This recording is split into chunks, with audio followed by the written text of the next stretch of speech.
Muy buenas noches, amigos televidentes. Bienvenidos una vez más a su programa preferido, Agenda Económica, su programa de gala de todas las noches a través del canal 27, RNN, Red Nacional de Noticias, de 9 a 10 de la noche. En esta oportunidad estamos con nuestra primera dama, doña Rosana Ruiz, con quien vamos a compartir un programa muy interesante que ya habíamos hablado de él al final del programa del lunes pasado. Tenemos como invitado en esta noche, es un honor para Agenda Económica, contar con el economista licenciado Bernardo Fuentes, quien es una persona que está siempre muy update de todo lo que está pasando en la economía dominicana y que también emite toda una serie de juicios y análisis muy certeros sobre el desenvolvimiento de la economía. Antes de darle paso a nuestro invitado, buenas noches, Rosana. Sí, no, la verdad que hoy vamos a hablar poco tú y yo, porque la verdad tener aquí es un honor, como tú dices, al amigo Bernardo. El lunes fue una obra que hicimos aquí. Sí, a quien le damos mucho seguimiento de sus comentarios y que realmente siempre mantiene una trayectoria de objetividad y de aportar en el debate económico nacional. Y qué bueno que estés aquí en medio de todas estas medidas que se han tomado recientemente, Bernardo, porque hay muchas expectativas de los amigos de Agenda Económica, tirar esa foto, ver cómo tú ves, cómo tú entiendes que pueden ser las expectativas tras la implementación de las mismas. Y nada, queremos... Bueno, ya se tiró una foto, ahora empezamos a posar para la próxima foto. Exactamente, vamos a escuchar ese feedback tuyo de cómo ve la radiografía y las medidas que se están tomando para dinamizar la economía. Bienvenido, Bernardo. Sí. Nada, muchísimas gracias por esa introducción. Yo creo que ahora estoy asustado. Voy a tener que, ¿verdad?, dar algo extra, no, relajando. Gracias por la invitación. Realmente sí, es un momento interesante el que estamos viviendo. En relativamente poco tiempo ha dado un cambio el ambiente.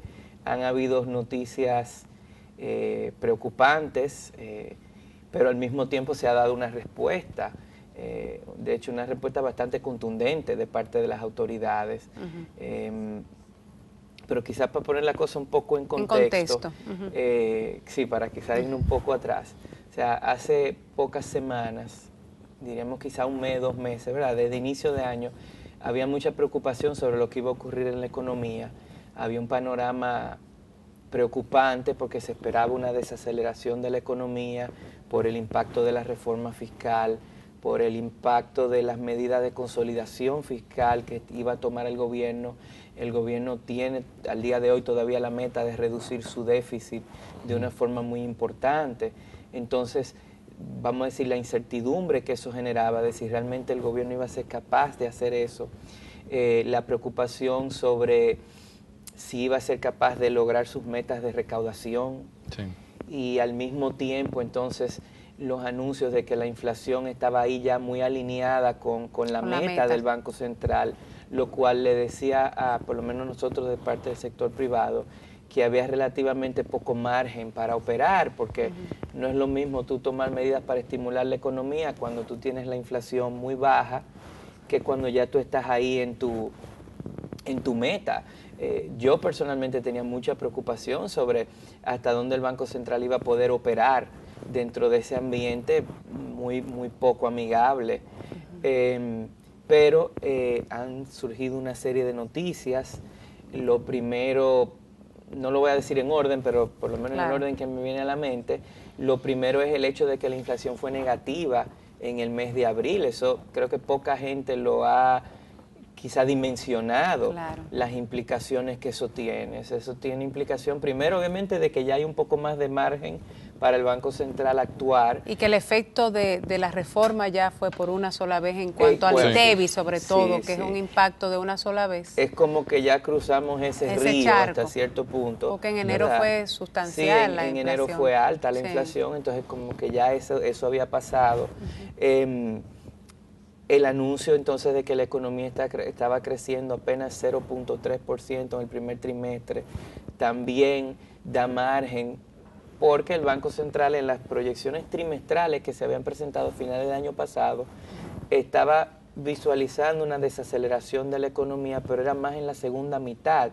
O sea, se esperaba más lo que los americanos llaman un soft landing, un aterrizaje un poco más suave, una desaceleración, pero fue mucho más brusco. Lo que pasa es que por el lado público, lo que es sobre todo la disminución del gasto de capital fue brutal, de un 58%. Bueno, exacto, eso se combina con la publicación de la ejecución enero-marzo, que era algo que se estaba esperando mucho, y donde se veía que hubo una subejecución del gasto. De casi unos 15 mil millones.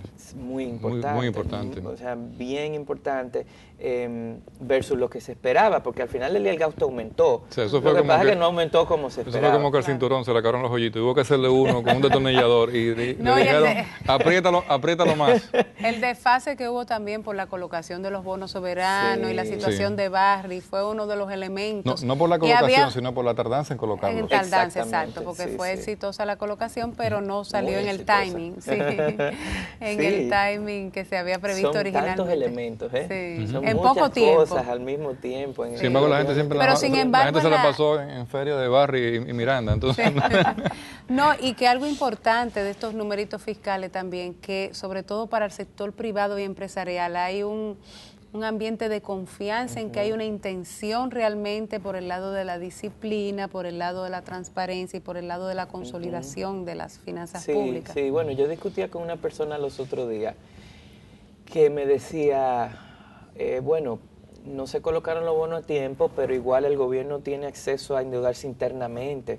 Pudo haber hecho endeudamiento interno y pudo haber gastado. No lo hizo. Pero no lo hizo y en parte también obviamente tratando de salvaguardar la estabilidad. O sea, si se hubiese generado ese gasto con endeudamiento interno, hubiera generado presión sobre tasa de interés, hubiera generado presión sobre la divisa. Entonces creo que también fue una medida de austeridad, de prudencia de parte de las autoridades. Pero entonces ahora, con este anuncio de la inflación negativa, del pobre nivel de crecimiento y obviamente de la Barrick, del acuerdo con la Barrick, yo creo que ese ha sido probablemente el más grande aporte de este gobierno, lograr esa negociación de una forma amistosa, que no ha generado preocupación en los mercados.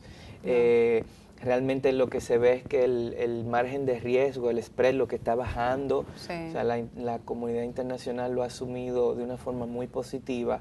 Entonces, con este ingrediente de que ese otro río que se cruzó de forma exitosa, y lo que eso va a implicar, que va a implicar entradas, se habla de hasta 500 millones de dólares al año, que no estaban esperando.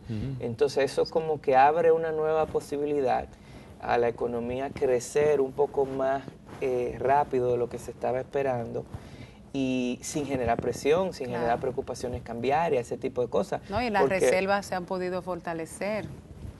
Bueno, esa es otra noticia también importante, el hecho de que con la colocación de los bonos soberanos, las reservas ya superan los 4.000 millones de dólares, algo que no se había visto antes. Entonces también le permite al Banco Central tomar medidas de estímulo al crecimiento sin preocuparse porque va a haber presiones cambiarias o que va a haber presiones de precios. Entonces, la verdad que en un relativamente corto tiempo ha cambiado un poco la perspectiva y no hemos podido posicionar ya en un ambiente más optimista. Y que me parece crucial, porque cuando pensamos en la situación internacional, hay suficiente de qué preocuparse. Si no hubiésemos tenido esta renegociación con la Barrick, no estaríamos probablemente hablando de que el Banco Central pudo haber anunciado medidas tan agresivas como las que ha anunciado. Quizás hubiesen hecho lo que se había anunciado de liberar el encaje, pero no creo que hubiesen reducido la tasa de política monetaria como se hizo ahora.